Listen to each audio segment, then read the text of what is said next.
Lucy গুড্ডি বানায় কি তুই এই কাম আসছে এই যে গুড্ডি গেছে ইউসুফ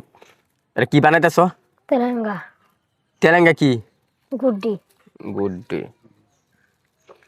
তো বন্ধুরা একটা সময় কিন্তু আমরা এরকম গুড্ডি বানাইতাম গুড্ডি বানায় উড়াইতাম আকাশের দিকে এই গুড্ডি বানালে কিন্তু এটা অত সোজা আসেন না মানে খুবই একটা কঠিন কাজ ইউসুফ হ্যাঁ যেমন এটা সব দিক দিয়ে কিন্তু দেখতেও সমান আছে কিনা এই যে সলাটা দেখছেন যে এর কিন্তু হাসনের হলি হ্যাঁ হাসনের হলি না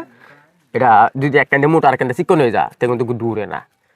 যাই হোক এই আমাদের অতীতকালটা আবারও মনে হয়ে যাচ্ছে এই ইউসুফের সাথে বসা এই গুড্ডিটা বানাইতেছি আমিও দেখতেছি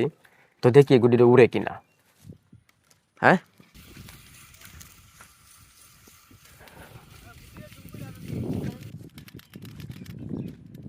দেখতে পাচ্ছেন অবশেষে আমরা গুড্ডি বানাইতে সফল হয়ে গেছি আমাদের গুড্ডি আকাশে উঠতেছে কোনো ধরনের প্রবলেম ছাড়াই হ্যাঁ ইসুফ আমরা আগে যখন গুড্ডি বানাইতাম এদিক দিয়ে আলু গুঁড়া খাইতো হিন্দি আলু গুঁড়া খাইতো কিন্তু আজকের এই গুড্ডিটা একবারে সফল পাইছি আমরা মানে কোনো ধরনের আলু গুঁড়া খাইতেছে না একদম রিল্যাক্সে উঠতেছে গুড্ডি হ্যাঁ আর উঠতেছে আরো দেখুন তো অনেক উপরে উঠে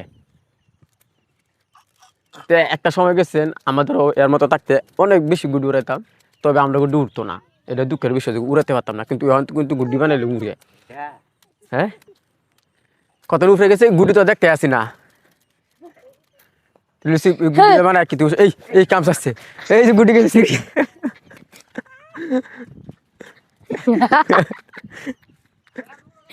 তোর হুতা সেরা আছেন নাকি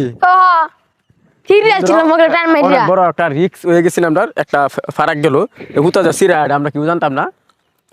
গুড্ডি কিন্তু গেছেন হ্যাঁ সুন্দরে বানাই দিতাম না কি গুড তো হ্যাঁ